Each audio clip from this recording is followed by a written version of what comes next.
नमस्कार बच्चों, आज हम सवालों के सिलसिले में और आगे बढ़ते हैं।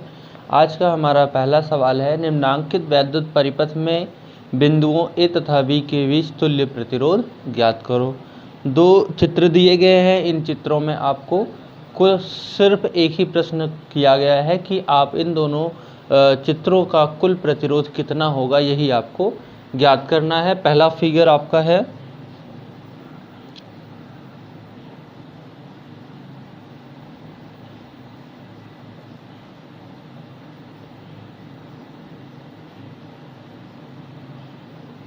ये ए पॉइंट है आपका और ये बी पॉइंट है, ये सी पॉइंट है, ये 2 ओम का 1 और ये 1 ओम का। एक दूसरा भी चित्र यहाँ पे दिया गया है।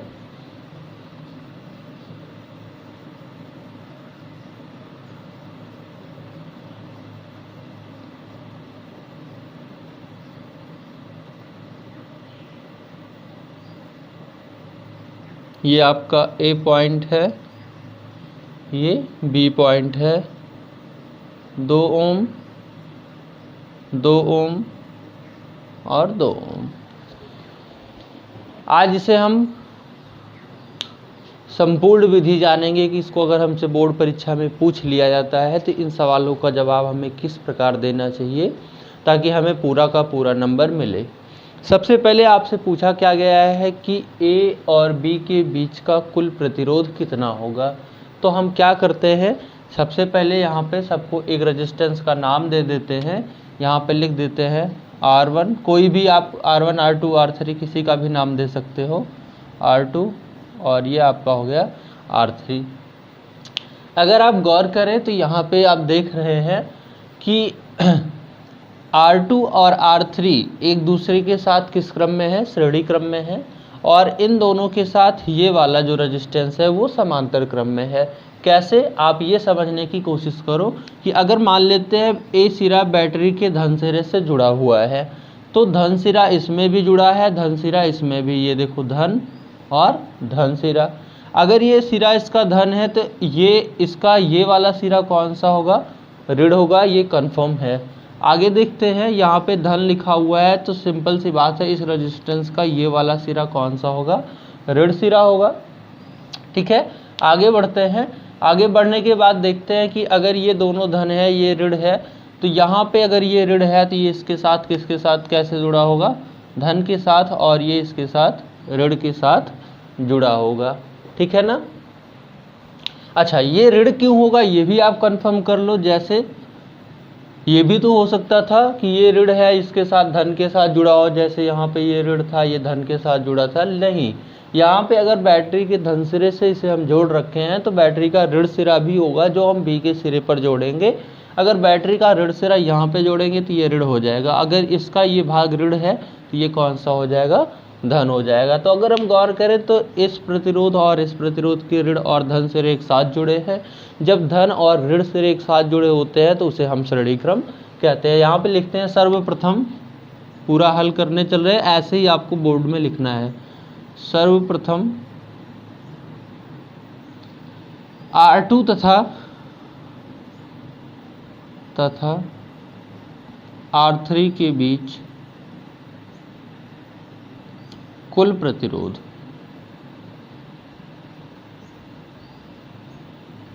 R2 तथा R3 के बीच कुल प्रतिरोध, चूंकि ये श्रेणी क्रम में हैं,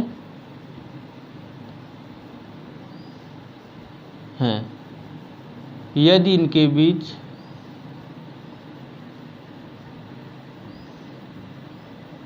कुल प्रतिरोध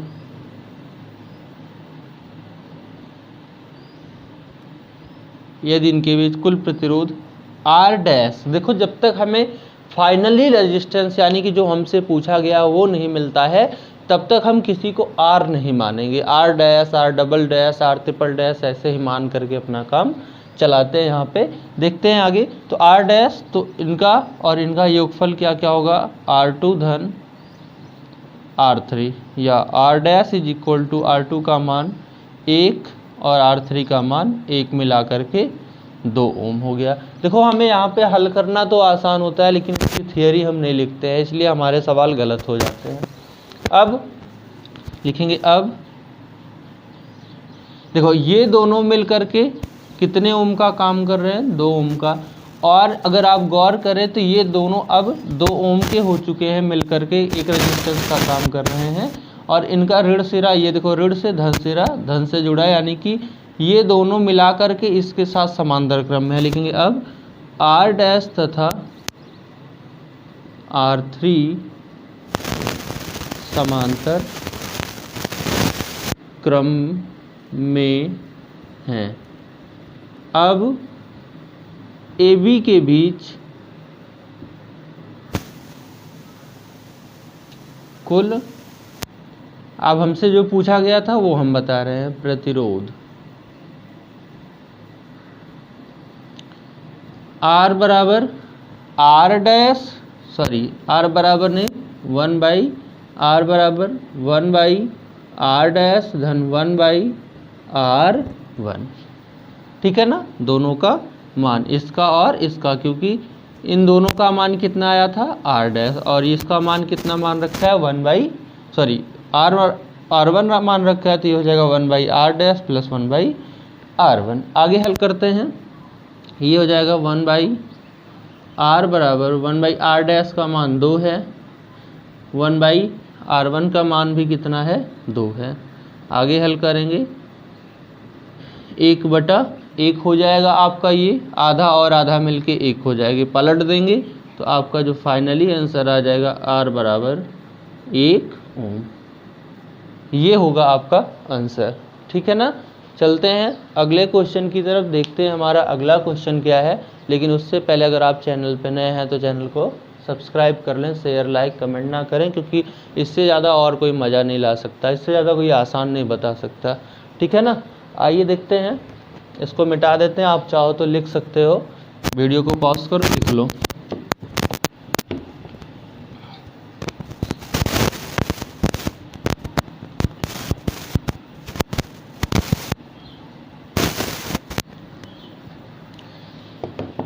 अगला क्वेश्चन देखते हैं, हमारा अगला क्वेश्चन है, इसमें भी A और B के बीच हमें प्रतिरोध ज्ञात करना है। लेकिन सबसे पहले हम ये डिसाइड कर लेते हैं कि कौन कौन से रेजिस्टेंस किस क्रम में आपस में जुड़े हुए हैं। अगर हम ये बैटरी का धन सिरा ले लें तो सिंपल सी बात है, ये सिरा ऋण होगा।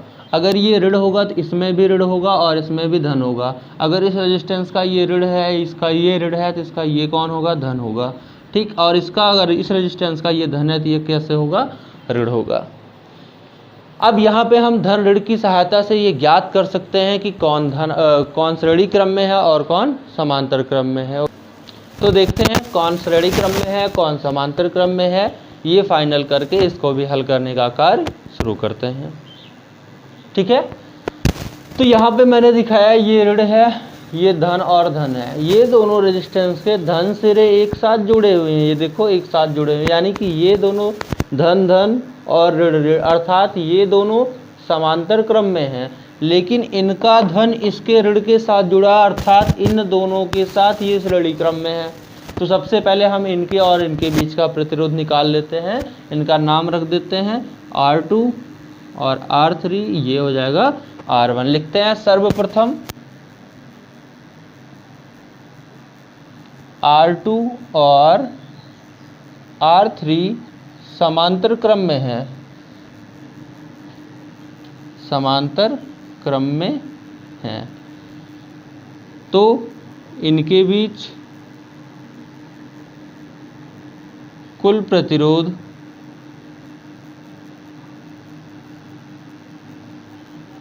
R डैश 1 R डैश बराबर 1 R2 प्लस 1 R3। ओके, हल करते हैं इसको। 1 R dash is equal to R2 का मान कितना है 2 ओम और R3 का मान कितना है 2 ओम, मिल करके ये हुआ 2/2 बराबर 1 ओम, सॉरी हाँ 1/1 कर सकते हैं। तो इसे पलट देंगे, ये हो जाएगा R dash is equal to 1 ohm. ये आ गया हमारा, इन दोनों प्रतिरोध को मिला करके 1 ओम के ये कार्य कर रहे हैं। और ये 1 ओम वाला कुल प्रतिरोध इसके साथ किस क्रम में जुड़ा हुआ है? श्रेणी क्रम में जुड़ा हुआ है। तो हम लिखते हैं R डैश और अब R डैश और R1 श्रेणी क्रम में है, श्रेणी क्रम में है। इनके बीच का कुल प्रतिरोध R बराबर R डैश धन R1, या R बराबर R डैश का मान कितना आया? 1 और R1 का मान 2 बराबर 3 ओम। ठीक, तो कुल प्रतिरोध A और B के बीच कितना आ गया हमारा? 3 ओम आ गया। एक और क्वेश्चन दिया है, उसको हम आपको बताएंगे। चलिए देख लेते हैं, उसका चित्र बना देते हैं। इसमें 4 प्रतिरोध जुड़े हुए हैं।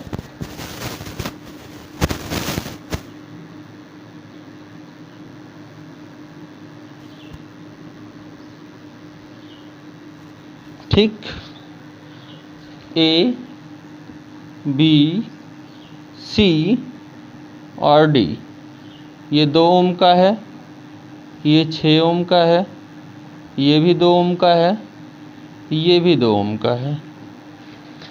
यहाँ पे 2 क्वेश्चन किए जा रहे हैं परिपथ में A तथा B और A तथा C।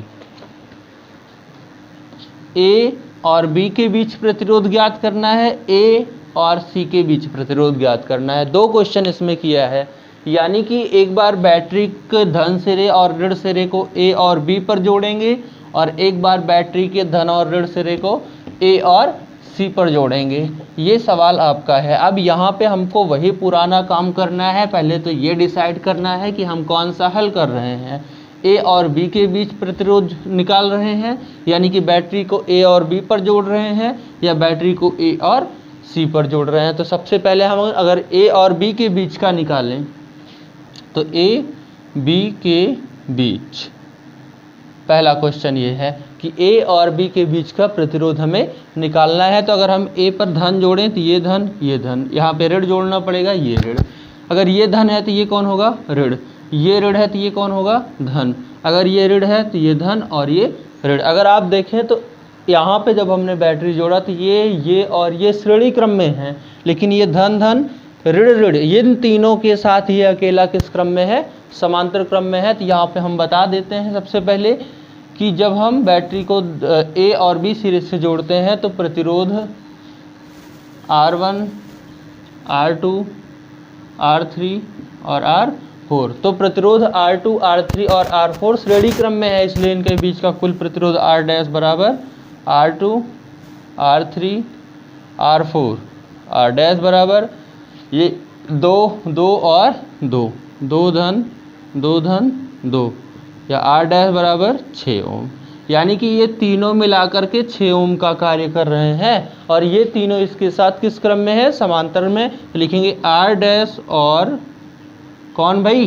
R1, R1 समांतर क्रम में है, इसलिए इनके बीच का कुल प्रतिरोध 1/, अब हम कुल निकालने जा रहे हैं, यानी कि R 1/R dash plus 1/R1, 1/R is equal to 1/6 plus 1/6 is equal to 2/6, 1/R is equal to 2/6, तो R is equal to 6/2 is equal to 3 ओम।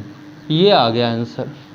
ठीक, अब ऐसे ही हमें A और C पे अगर जोड़ें तो इन सबको पहले तो मिटा लेते हैं। ये मिटा लिया।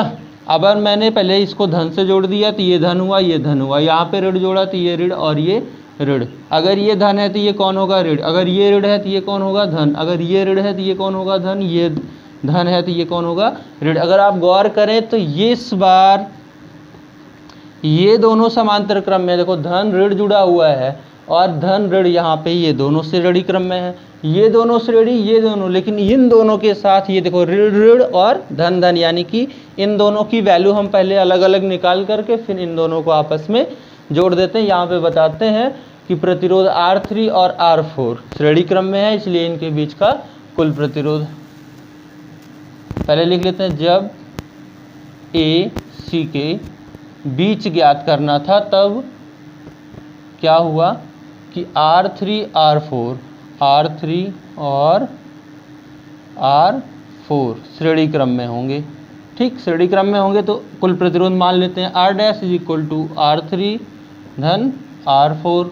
R dash is equal to R3 का मान कितना है भाई 2, और ये कितना था 2 ओम।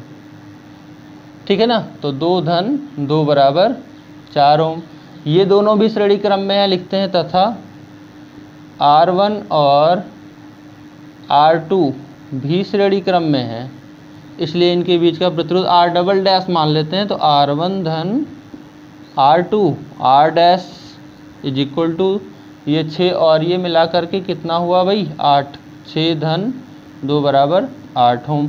अब ये टोटल इनका पूरा मान कितना आया 8 और इनका पूरा मान कितना आया 4। अब ये दोनों किस क्रम में हैं, समांतर लिखते हैं।